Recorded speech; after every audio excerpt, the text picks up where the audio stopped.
Bill Clinton lied in his convention speech last night about Hillary. A lot and saying a lot that was only half true. So I'd like to fill in the blanks, and I hope we can circulate this all over the place so we can get the truth out. He spent a lot of time talking about how idealistic Hillary was in law school, defending women and children. The fact is, the main thing she did was to help represent the Black Panthers, who were accused of murdering police officers and security guards.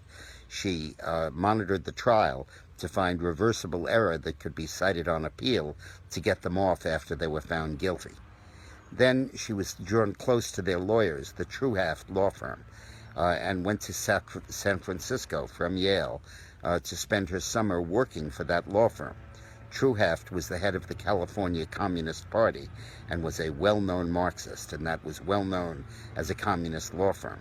And while she was there, she got in touch with Saul Alinsky and became one of his acolytes. Bill then said he went to Arkansas after law school, and Hillary went back to Massachusetts. It's 9 He o'clock. admits that she went to work for the Watergate Committee and was fired because she took home documents and stole them that were important to Nixon's defense. And she was fired by the Watergate Committee for doing that. And after that blackballing, she couldn't get a job anyplace. She also flunked the D.C. bar, which takes some doing.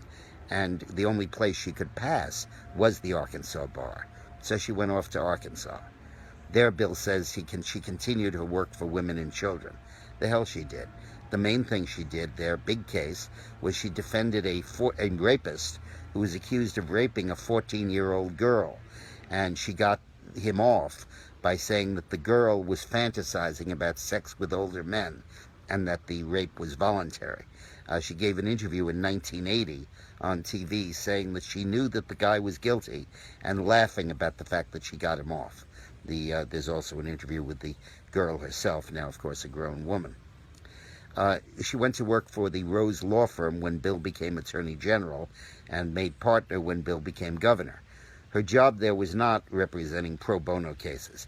It was getting state business through her husband so that the law firm could make a lot of money off his governorship. And it did. She got a huge retainer to defend the state in a utility case and made tens of millions of fees for the law firm.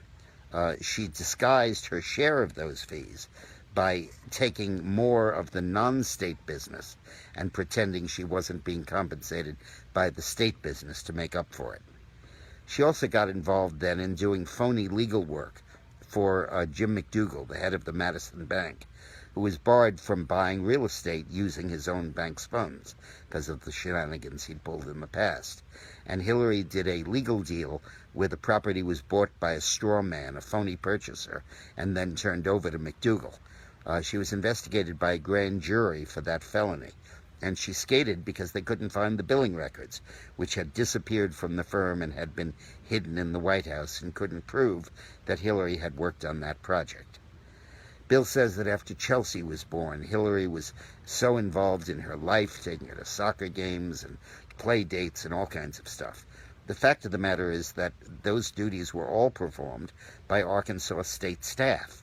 There was a full-time nanny and an assistant on the state payroll, living on the grounds, dedicated to the care of Chelsea.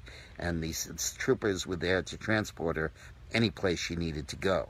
In fact, there's a funny story. When Chelsea was older and in school in Washington, she got sick. And they said, "We're going to call home." And she said, "Oh, please don't call my mother. She's too busy. Call my father." And Bill really had far more to do with Chelsea's upbringing than she did. I know, because I was there for most of it.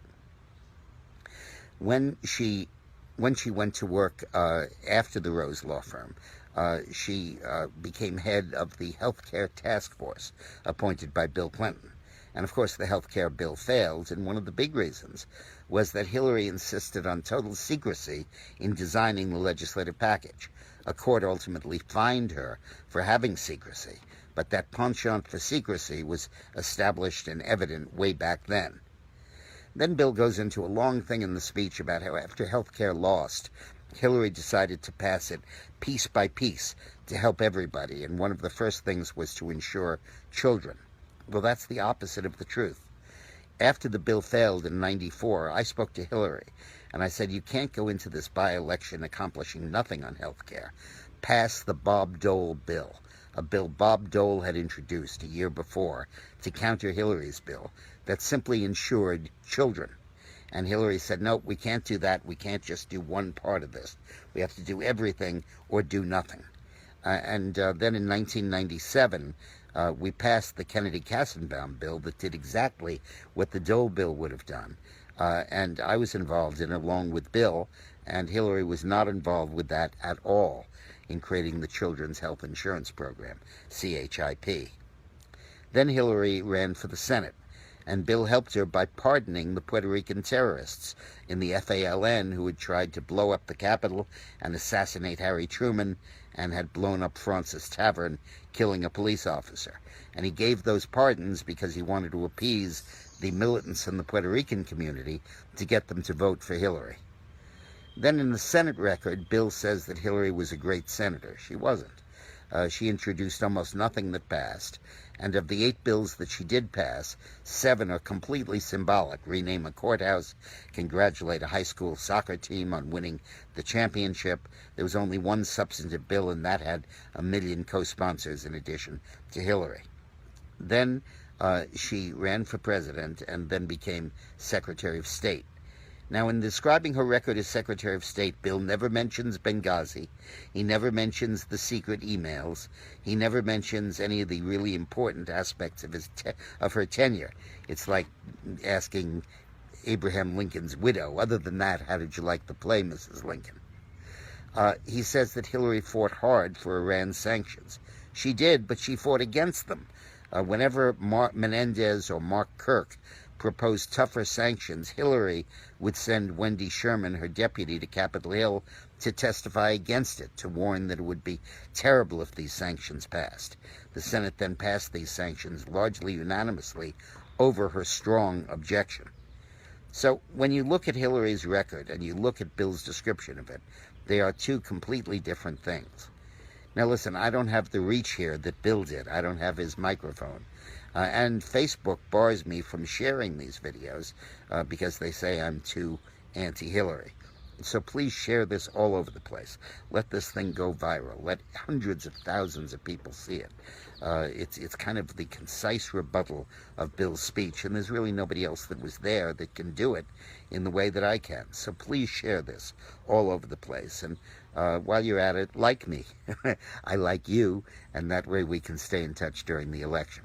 I also have a website, dickmorris.com, and every day I have a video that I'll email to you about the election. And of course, I hope you buy my new book, Armageddon, How Trump Can Beat Hillary. Thanks for watching.